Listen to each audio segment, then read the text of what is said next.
Hello दोस्तों, मैं हूं जगदीश जोशी। आज की इस वीडियो में मैं आपको डेल्टा MS 300 सीरीज की VFD के बारे में बताऊंगा।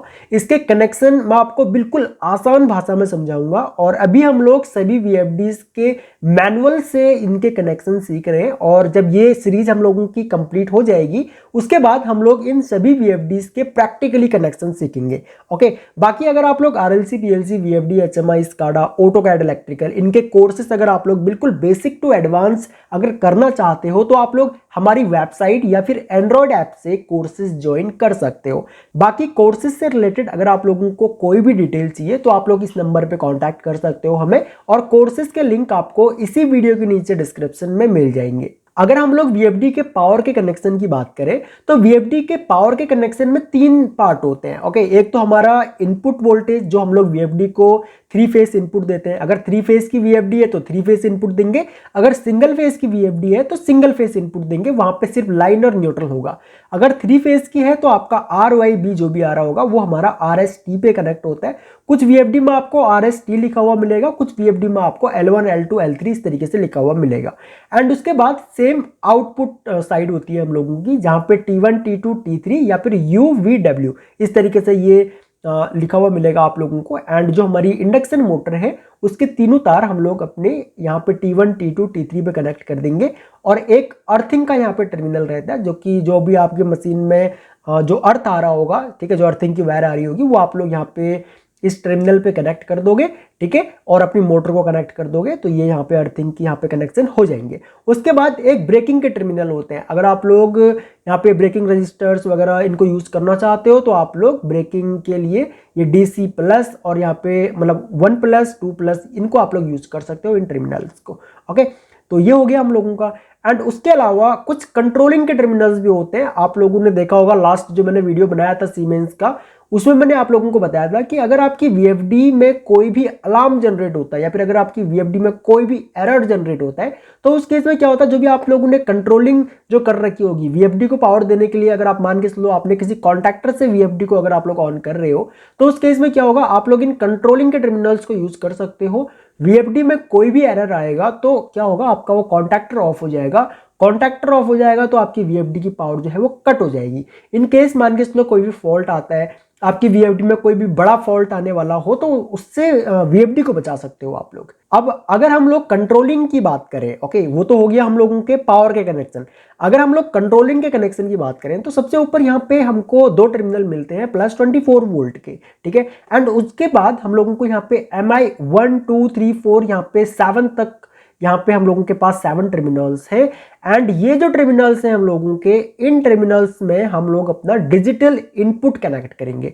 जब मैं बात करता हूं डिजिटल इनपुट्स की तो हमारे डिजिटल इनपुट्स जो होते हैं वो पुश बटन हो सकता है, सेंसर हो सकता है, आपका लिमिट स्विच हो सकता है, सेलेक्टर स्विच। जब पुश बटन की बात हो रही है तो NONC push button, selector switch, ये सब कुछ हम लोगों के यहाँ पे डिजिटल इनपुट की तरह यहाँ पे कनेक्ट होंगे, ठीक है।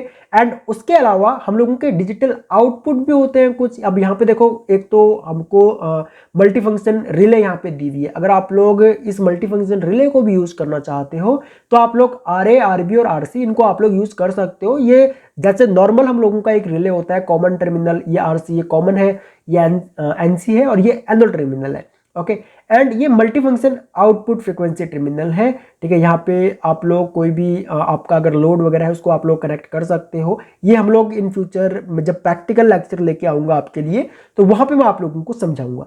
सेम अगर मैं यहाँ पे multi function output frequency terminal एक यहाँ पे दिया हुआ है, ठीक है, MO1, MO2 एंड MCM, ये हम लोगों का फोटो कपलर का आउटपुट है, ठीक है। तो ये टर्मिनल्स भी हम लोग यूज करते हैं। ये बहुत रेयर यूज होते हैं लेकिन होते हैं ये भी यूज। ओके, बाकी अगर आप लोग PNP NPN में कनेक्शन करना चाहते हो, मींस की सोर्सिंग सिंकिंग इस टाइप से अगर आप लोग कनेक्शन करना चाहते हो तो आप लोग यहाँ पे ये भी कर सकते हो। अगर आपका इनपुट या फिर अगर आप लोगों ने मान के चलो आपने NPN सेंसर कोई ले रखा है तो उस केस में आप लोग क्या काम करोगे, इस स्लाइडर को आप लोग NPN की तरफ कर दोगे और उसके बाद यहाँ पे DCM से आप लोग एक वायर लो और यहाँ पे आप लोग कंट्रोल करो। जैसे कि यहाँ पे अभी कनेक्शन हो रखे हैं और ये स्लाइड जो है वो NPN पे है, ठीक है।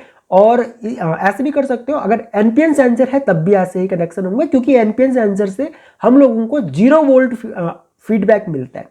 अगर मान के चलो आपके पास पीएनपी सेंसर है, या फिर अगर आप लोग मान के चलो 24 वोल्ट को कंट्रोल करना चाहते हो, तो उस केस में आपको ये स्लाइड पीएनपी की तरफ करना पड़ेगा। एंड उसके बाद ये डीसीएम से आप लोग ये वायर नहीं लोगे, आप लोग प्लस 24 वोल्ट से लोगे, एंड उसके बाद फिर आप लोग कंट्रोलिंग करोगे, जैसे कि बाकी की वीएफडीज में भी मैंने आप लोगों को समझाया है।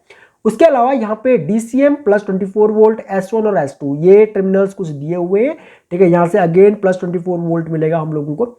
अब यहाँ पे एक चीज और है, अगर आप लोग सेफ्टी PLC, ठीक है, यहाँ पे अगर आप लोग PLC मतलब ये सेफ्टी टर्मिनल्स को अगर आप लोग यूज करना चाहते हो, वैसे आपको ये टर्मिनल जो है ये शॉर्ट मिलेंगे S1 और S2। जब आप लोग इस तरीके से इन सेफ्टी टर्मिनल्स को अगर आप लोग यूज करना चाहते हो, तो उस केस में क्या होगा, आपको ये हटाने पड़ेंगे। जैसे कि यहाँ पे लिखा हुआ है, it is a short circuiting jumper installed between plus 24 volt S1 and S2। ये शॉर्ट किए हुए रहेंगे, ओके। तो यहाँ पे जब आप लोग इसको इंस्टॉल करोगे, तो आपको ये टर्मिनल्स जो है इनको रिमूव करना पड़ेगा, ठीक है। उसके अलावा यहाँ पे आप लोगों को कुछ टर्मिनल्स मिलते हैं एनालॉग इनपुट के लिए। अगर आप लोग वोल्टेज में कंट्रोलिंग करना चाहते हो, तो उस केस में आप लोग क्या काम करोगे, ये है हम लोगों का AVVI, ठीक है, ये एनालॉग वोल्टेज का इनपुट है। ये है हम लोगों का एनालॉग करंट का इनपुट, ठीक है। हम लोग क्या काम करते हैं, हम लोग या तो अपनी कंट्रोलिंग 0 to 10 वोल्ट DC में करते हैं, या फिर एनालॉग की बात कर रहा हूं, ठीक है, या फिर हम लोग 4 to 20 मिली एम्पियर में, या फिर 0 to 20 मिली एम्पियर में हम लोग करते हैं। ज्यादातर हम लोग 4 to 20 मिली एम्पियर लेते हैं। 0 मिली एम्पियर इसलिए लिया जाता है क्योंकि अगर मान के चलो कोई वायर वगैरह कभी अगर 0 में लेंगे हम लोग, तो कभी कोई वायर हम लोगों की ब्रेक हो जाती है, कुछ हो जाता है, तो हम लोग वहां पे फॉल्ट को डिटेक्ट नहीं कर पाएंगे। तो यहाँ पे हम लोग 4 to 20 मिली एम्पियर, अगर आप लोग करंट में कंट्रोलिंग करना चाहते हो एनालॉग में, तो आप लोग ACI पे आप लोग अपनी वायर को कनेक्ट करोगे, ठीक है, जो फीडबैक वायर होगी। और अगर आप लोग वोल्टेज में यानी कि 0 to 10 वोल्ट अगर आप लोग कंट्रोल करना चाहते हो, तो आप लोग यहाँ पे AVI जो एनालॉग वोल्टेज का इनपुट है, यहाँ पे आप लोग अपने फीडबैक वायर को कनेक्ट करोगे, जो भी आप लोगों का पोटेंशियोमीटर होगा। अब यहाँ पे ये मैन्युफैक्चरर रिकमेंड करता है कि आप लोग 5 किलो ओम तक का यहाँ पे पोटेंशियोमीटर यूज कर सकते हो, ओके। अब इसी तरीके से यहाँ पे कुछ कम्युनिकेशन के पोर्ट दिए हुए, ठीक है, ये USB पोर्ट है, ये आप लोगों को RS-485 के लिए या मोडबस RS-485 के ये टर्मिनल्स मिल जाते हैं। ये एक पोर्ट मिल जाता है, ये ऑप्शनल स्लॉट दिया हुआ है यहाँ पे कम्युनिकेशन कार्ड के लिए, ठीक है। और ये आपका एनालॉग मल्टीफंक्शन आउटपुट टर्मिनल है, ओके।